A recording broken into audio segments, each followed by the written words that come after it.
Mesdames, Messieurs, bonjour, bienvenue à la présentation de la une des journaux de ce jour 8 février 2019. Nous démarrons par le quotidien Matin Libre qui titre en manchette « Après le verdict ICC Service, le plus dur commence pour le gouvernement. Qui payer, comment et quand? Place à la récupération politique. La cour dribble Togonon sur le cas Yahi et Si. Injonction de la CADHP dans le dossier 18 kg de cocaïne. L'État béninois s'oppose. Les avocats d'Adiavon s'en désolent. Le procureur spécial Togonon dans le boss des accusés. La dépêche à présent. La dépêche, opérationnalisation des préparatifs pour les législatives de 2019. Jour J, moins 18. Et l'article 242, zéro quitus fiscal délivré, flou pas fait autour des règles du jeu. Toujours avec la dépêche, conférence de presse des conseils de Sébastien Adiavon au sujet de la criette et de la CADHP. Les avocats dénoncent l'État béninois et menacent d'assigner le procureur Togonon pour abus de fonction. Délivrance de quitus fiscal, les 6 défaillances du système relevées par le Peugeot. Athlétisme marathon, Salésien de Paracou samedi prochain, 771 coureurs en lice pour le départ. L'événement précis à présent, l'événement précis qui succède au quotidien La Dépêche, l'événement précis qui titre à sa tribune « Mise en œuvre du microcrédit mobile, Talon lance la réelle autonomisation des femmes ». Mise en œuvre du microcrédit mobile, Talon lance la réelle autonomisation des femmes. Verdict dans l'affaire ICC Service. La victoire des victimes sur les arnaqueurs. Elles seront bientôt remboursées. Classement FIFA février 2019. Le Sénégal en tête, Bénin toujours. Le Bénin toujours 94e. Présidentielle de février 2019 au Sénégal. Francis Béhanzin et la délégation de la CEDEAO dans les locaux de la Sénat sénégalaise. Affaire de 18 kg de cocaïne. Les avocats de Sébastien Adiavon s'indigne. Le quotidien de Ménotin à présent, le quotidien Fraternité, titre en manchette dénouement de l'affaire ICC Service, la pertinence de l'existence de la criette. Dénouement de l'affaire ICC Service, la pertinence de l'existence de la criette. Toujours avec Fraternité, amélioration des services sociaux de base, le gouvernement et la Banque mondiale lancent le projet ACS. Amélioration des services sociaux de base, le gouvernement et la Banque mondiale lancent le projet ACS. Côte d'Ivoire, CPI. Et maintenant, où peut aller Charles Blé Goudé? Côte d'Ivoire, CPI. Et maintenant, où peut aller Charles Blé Goudé? Franc CFA, tension franco-italienne. Paris rappelle son ambassadeur en Italie. Titre proposé en pied de page par Fraternité. Franc CFA, tension franco-italienne. Paris rappelle son ambassadeur en Italie. 15e journée du championnat national de première division. D'époustouflantes rencontres ce week-end. D'époustouflantes rencontres ce week-end. Dynamisme Info succède au quotidien La Fraternité. Dynamisme Info. Poursuite requise contre Koupaki dans l'affaire ICC Service. Talon décidé à faire le ménage, même dans son propre camp. Un mauvais présage pour les députés BMP qui ne réussiront pas à renouveler leur siège. Poursuite requise contre Koupaki dans l'affaire ICC. Talon décidé à faire le ménage, même dans son propre camp. Un mauvais présage pour les députés BMP qui ne réussiront pas à renouveler leur siège. Seulement 12 millions de francs CFA d'amende pour chacun des cerveaux du scandale ICC. La grande insatisfaction du peuple. Seulement 12 millions de francs CFA d'amende pour chacun des cerveaux du scandale ICC. La grande insatisfaction du peuple. Titre à retrouver à la sous-tribune du quotidien Dynamisme Info. Le meilleur, quotidien Le Meilleur à présent, quotidien Le Meilleur, qui titre en manchette financement du sport béninois via les entreprises. Si vous investissez à hauteur de 1/1000 de votre chiffre d'affaires, vous êtes d'office exempté de la taxe, rassure le DG Impôt Nicolas Yenoussi. Remise de chèques aux sinistrés de l'incendie de 2015 au marché d'Antokpa. 608 sinistrés indemnisés avec plus de 778 millions de francs CFA. La presse du jour, pour poursuivre cette présentation, la presse du jour, titre en manchette, Annick Dimandia au sujet de son livre Pascal Irénée Koupaki, l'énigme, réduire mon ouvrage de plus de 300 pages à un extrait à des fins d'intoxication est triste. Fin du procès ICC Service, un verdict hautement social. Fin du procès ICC Service, un verdict hautement social. Approvisionnement et distribution des produits pétroliers. Nous sommes bien évidemment avec la presse du jour. Approvisionnement et distribution des produits pétroliers. Le Bénin bientôt un hub régional dans l'espace CEDEAO, sécurité et paix de l'Afrique francophone. Anselme Amoussou, SG-CSA Bénin, plébiscité coordonnateur. Les quatre vérités succèdent au quotidien La Presse du jour. Les quatre vérités qui nous proposent comme titre réalisation du PAG, volet infrastructure et transport. Voici les routes dont les travaux démarrent au cours des premier et deuxième trimestre 2019. Il s'agit au total de 1117 km de route d'un coût global de 750 milliards.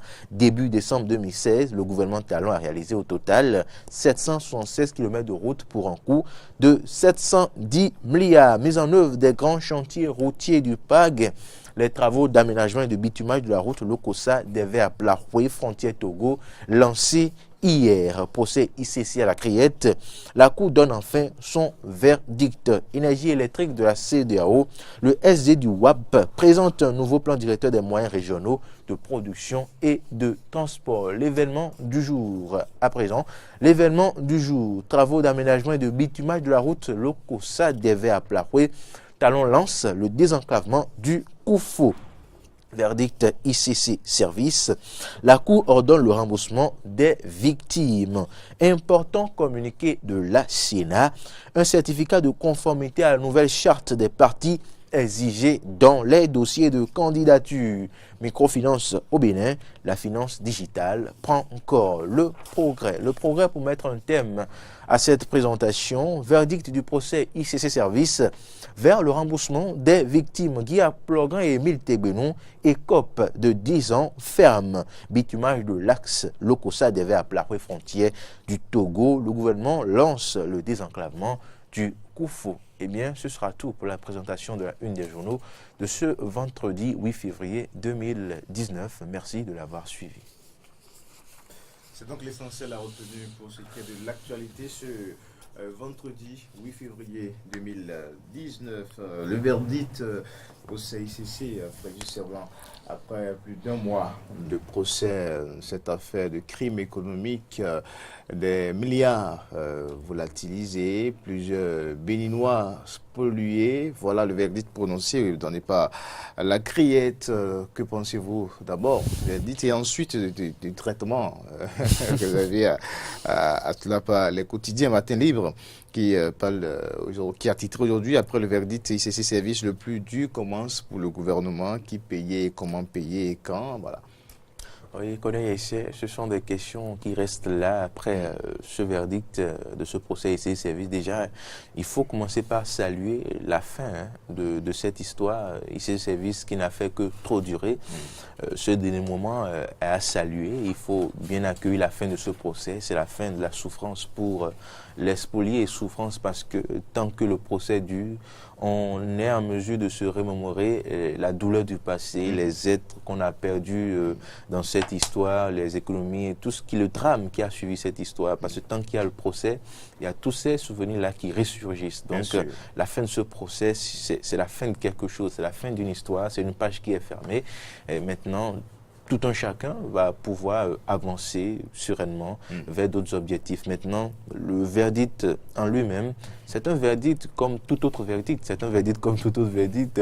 On peut ne pas être satisfait comme on peut être satisfait, que ce soit 10 ans maintenant, que ce soit une condamnation de 30 ans, de 20 ans, de 5 ans.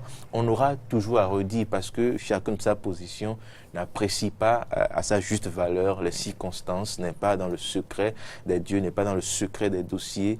Et même quand on a suivi tout ce procès-là, les juges sont dans une certaine posture qui leur permet de faire certaines analyses. Nous ne sommes pas dans cette posture-là. Donc, quel que soit le verdict, je crois qu'au-delà du verdict, nous devons saluer le fait qu'il y a eu sanction. Il y a eu sanction et que désormais, il faut aller de l'avant. Sur les amendes, peut-être, on pourrait dire que les amendes sont pas si lourdes que ça, parce qu'on parle de 12 millions, de 10 millions. Dans une affaire où je crois qu'on a parlé de plusieurs centaines de milliards. Bien sûr. Vous voyez, et qu'on puisse demander à des gens de payer des amendes de 12 millions. Je ne sais pas sur quoi la Cour s'est basée, peut-être parce que les biens meubles et immeubles de ces personnes-là ont été saisis et la Cour a donné la vente pour. Donc peut-être on peut estimer que la saisie de ces immeubles-là constitue déjà une amende plus les 12 millions exigés. Mais dans ce verdict, il faut quand même comprendre qu'ici, est-ce qu'on peut parler du remboursement des spoliés ou simplement non, c'est un dédommagement, voilà. Ce n'est pas un remboursement parce que, vous savez, on ne pourra même jamais avoir la liste exhaustive de ceux qui ont déposé parce que certains n'ont pas eu le courage de se montrer au grand jour, de se faire enregistrer, de déclarer qu'ils font partie de ces spoliés-là pour diverses raisons. Donc ceux-là, on ne pourra jamais faire la liste. Même ceux qui ont déposé, si vous déposez 500 millions, 200 millions, je ne crois pas qu'on puisse vous rembourser intégralement ces frais-là, mais il y aura une compensation, il y aura un remboursement à une hauteur donnée. Donc je crois qu'il s'agit plutôt de dédommagement.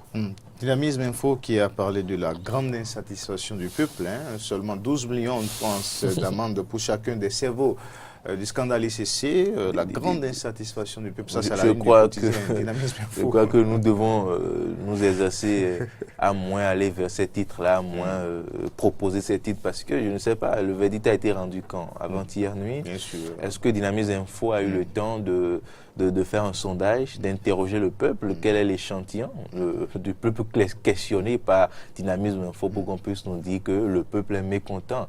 Je crois qu'on devra faire attention avec ces titres-là. Et qu'il faut respecter également la décision de justice. Bien évidemment. Mais que ce soit chacun est libre d'avoir ses appréciations, son état d'âme. Sur la question du respect des décisions de la justice, c'est un autre débat. Et justement, on parle encore de cette affaire. C'est quand même un bon exemple.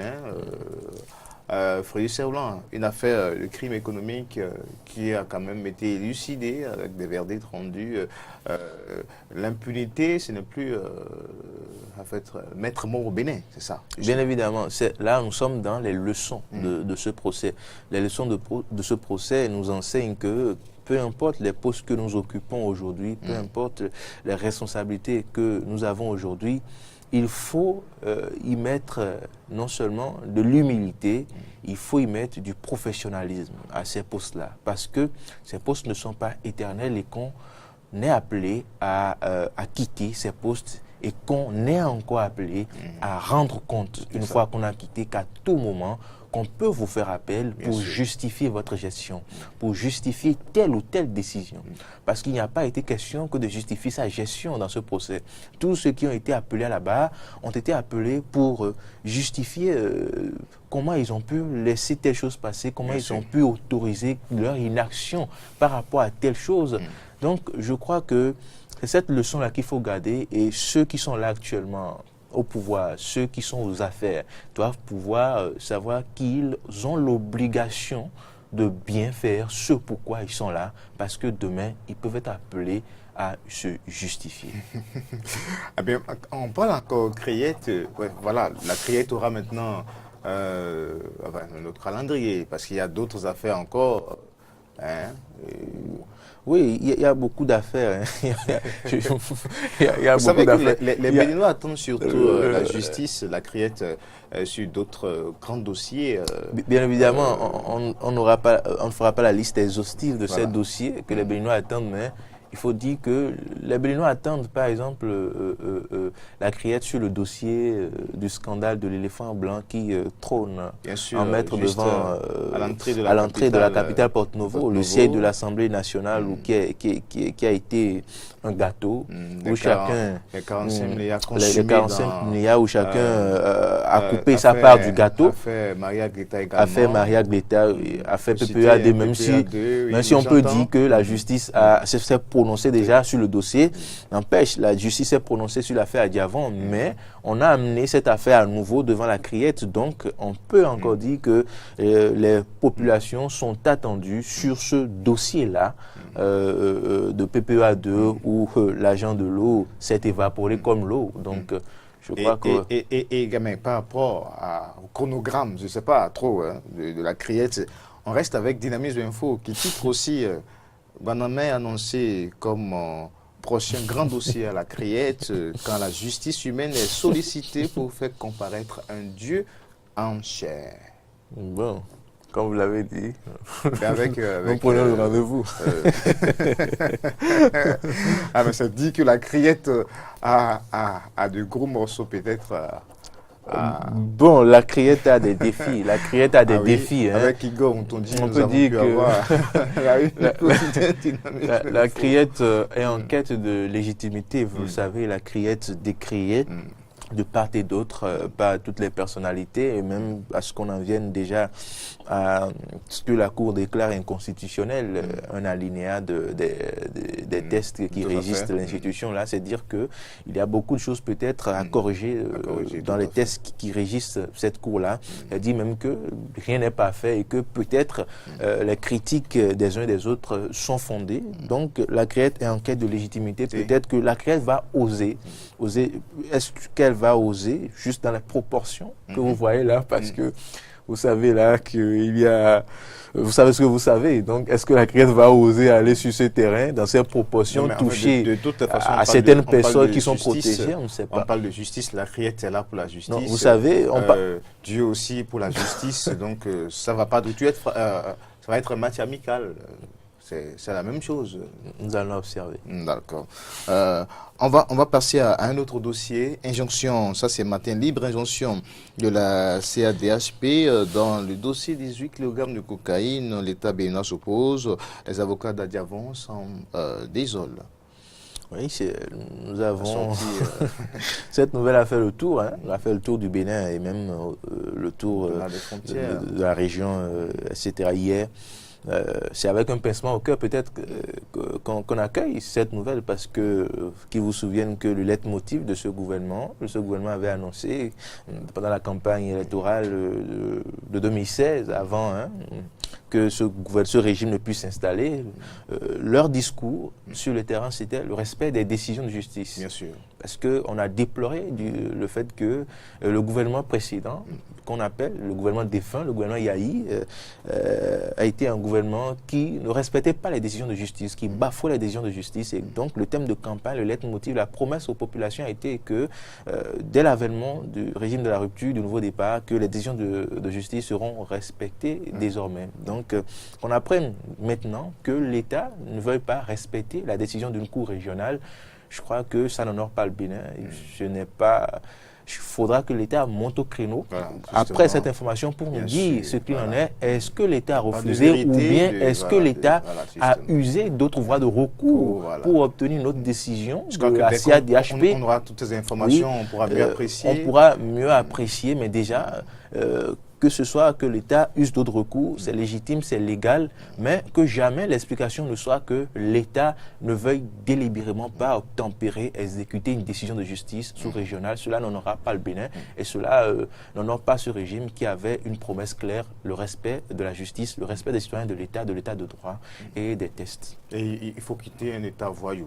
il faut quitter un État voyou parce qu'un État voyou, c'est un État qui ne respecte pas les tests. Un État voyou, c'est un État qui ne respecte pas les décisions de justice. Donc, nous avons fait la promesse, nous avons décidé d'aller en avant, de quitter un État voyou pour un État qui respecte ses citoyens, les décisions de justice, un État noble qui retrouve sa lettre de noblesse, des dirigeants qui retrouvent lettre de noblesse, des citoyens qui sont fiers de leur justice, qui ne craignent pas la justice parce qu'ils savent que la justice est là pour leur rendre justice, excusez-moi cette redondance, pour leur rendre justice en matière de violation des droits de l'homme. Et c'est de cette question qu'il s'agit aujourd'hui. La CADHP a rendu une décision sur cette question-là. Donc il faudrait que l'État puisse prouver aux citoyens qu'ils peuvent avoir confiance en la justice et qu'ils peuvent avoir confiance en l'État qui est là pour respecter leurs droits quand la justice montre les limites des actions des gouvernants. Donc nous avons ce devoir-là de quitter un État voyou pour un État digne. Le débat sur le franc CFA en train de brouiller entre la France et l'Italie, à la une du quotidien Fraternité, franc CFA, tension franco-italienne. Paris rappelle son ambassadeur en Italie. Oui, la crise entre la France et l'Italie, cette crise a commencé il y a quelques semaines quand des membres influents du gouvernement italien ont accusé la France d'être à la base du sous-développement de l'Afrique, d'une certaine partie de l'Afrique, à cause de cet instrument qu'est le franc CFA, de cette monnaie décriée par beaucoup de pays africains à l'extérieur, par les cadres africains, Kakuna Boupo, notre compatriote Kemi Seba et bien d'autres personnes qui dénoncent, qui ont dénoncé, qui continuent de dénoncer cette monnaie comme une monnaie de servitude qui permet à la France de s'enrichir, d'avoir nos réserves et de ne pas nous permettre de nous développer, de disposer nous-mêmes de nos réserves, de nous-mêmes d'exporter, d'industrialiser nos pays. Le franc CFA serait à la base de nos maux selon ces personnes-là. Et après ces Africains, l'Italie, un pays européen, un pays membre de l'Union européenne, se met dans la danse et accuse un autre pays, un européen, la France, d'être à la base de ça. La France n'a pas trop apprécié, n'a pas aimé, et la conséquence, c'est le retrait le rappel de son ambassadeur d'Italie. Mais je crois que ce n'est pas là la solution. Ce débat a trop duré. C'est vrai qu'il y a des cas des présidents, des ministres africains qui continuent de défendre ce franc CFA parce qu'ils ont des intérêts particuliers avec la France et ils ont ce devoir-là pour eux, envers leurs amis français, de défendre cette monnaie-là. Mais je crois que si même les Européens en viennent désormais à reconnaître que cette monnaie est une monnaie de servitude et qui est la cause, qui est la base du sous-développement de l'Afrique, je crois que nous devons mener un débat plus sérieux sur le franc CFA et être plus honnête en reconnaissant qu'il y a quelque chose qui ne va pas, qui a avancé. Il y a quelques volontés, il y a quelques personnes, mais les dirigeants africains même, c'est le problème à ce niveau-là. Vous voyez, ça c'est un débat africain normalement. Alors, que ce soit les autorités italiennes qui dénoncent une situation pendant que nous-mêmes en Afrique... C'est déplorable, c'est déplorable, c'est déplorable. Tout un ensemble de pays qui n'est pas capable de dénoncer un moyen, un système qui contribue à la base de son sous-développement et que ce soit un pays extérieur. C'est dommage, mais il faut dire dans le même temps qu'il y a un task force installé qui réfléchit sur la monnaie de la CEDEAO et les travaux sont énormément avancés. Vous le savez, donc espérons que les travaux, les conclusions de cette force-là puissent aboutir à ce que le franc CFA soit remplacé et que la CEDEAO ait sa monnaie. Je crois que l'espoir doit être dirigé là désormais et construire les discussions, les débats vers la nouvelle monnaie, les modalités, que de continuer à se dire c'est pas bon, mais quand c'est pas bon, qu'est-ce qu'il faut faire, où doit-on aller? Concentrons nos énergies sur ce chemin-là. C'est vrai qu'il y a beaucoup de mobilisation, une forte initiative de mobilisation contre le franc CFA annoncée pour ce mois de février. Bien évidemment, dans tous les pays concernés. Je crois que c'est à encourager par toutes les forces vives des nations. Certainement que ça ne donnerait peut-être pas grand-chose s'il n'y a pas véritablement une implication politique de la part des dirigeants, des gouvernants africains. Non, il ne faut pas forcément tout attendre des dirigeants. Les dirigeants n'ont pas les mêmes intérêts que les citoyens. Mais les citoyens ne décident pas. Non, mais les citoyens influencent. Mais les citoyens influencent. Vous voyez, quand vous voyez toutes les crises dans le monde, ce sont les mouvements, ce sont les pressions des citoyens qui ont fait que les gouvernements ou les gouvernants ont cédé à des moments donnés. Donc, il ne faudra pas forcément compter sur un dirigeant pour tenir un discours pour dire oui, le franc CFA n'est pas bon.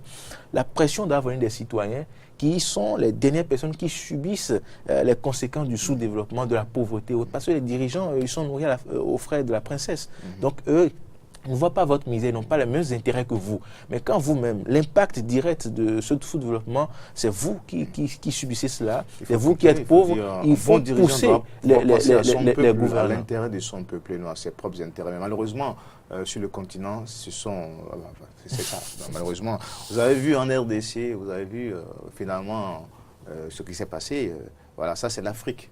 C'est la vraie Afrique, ça. Ce sont mes appréciations. Voilà.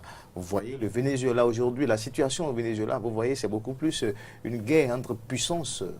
Une grande puissance. Sur ce dossier, nous retournons au temps de la guerre froide, où les blocs s'affrontent indirectement par un pays. Je crois que la fin n'est pas demain, c'est le monde qui tourne ainsi. Merci à vous, Frédéric Servan.